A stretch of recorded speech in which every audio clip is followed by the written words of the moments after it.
నమస్కారం అండి.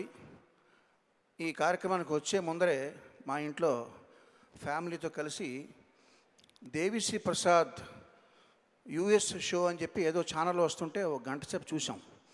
So mind అంతా దేవిశ్రీ ప్రసాద్ నిండిపోయినాడు ప్రస్తుతం. అందుకని ముందర బెస్ట్ విషెస్ చెప్పేస్తా. నా అంటే నారా రోహిత్, నా అంటే నాగశౌర్య, శ్రీ అంటే శ్రీనివాసు, జో అచ్యుతానంద హిట్టు బాసు. ఓకే అండి.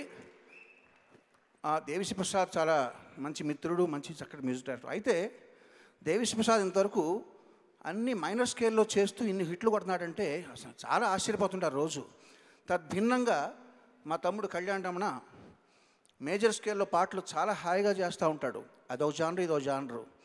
అరుపులు కేకలు జానరు ఒకటైతే ఊహలు గుసగుసలాడినట్టు చక్కగా నదిలో అలలు ప్రవహిస్తున్నట్టు ఇదొక జానర్. అది చక్కటి తియ్యటి సంగీతం ఇచ్చే మ్యూజిక్ డైరెక్టర్గా పేరు పొందిన మా తమ్ముడికి ఇదొక గొప్ప హిట్ కావాలని ఆశిస్తూ, శ్రీనివాస్ గారు all the best, Nara Rohit గారు, Naga Shaurya all the best to you.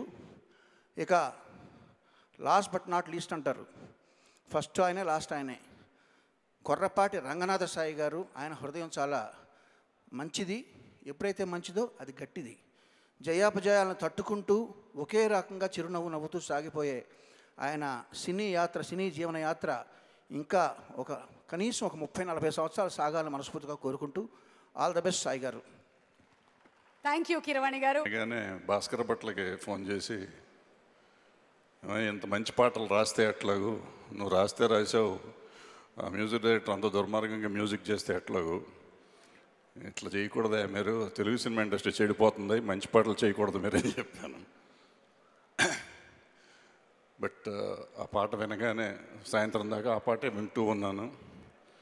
ఎంత బాగా చేశారంటే అసలు ఎప్పుడో ఒకసారి కీరవాణి గారు ఆడియోలో వెళ్ళినప్పుడు నేను చెప్పా, మాధవన్ గారు ఆ జనరేషన్ పోయినాక తెలుగు సినిమాల్లో సంగీతాన్ని చంపేస్తున్నారు జనం అంతాను, మీరు వచ్చి కాపాడారండి అన్నాను.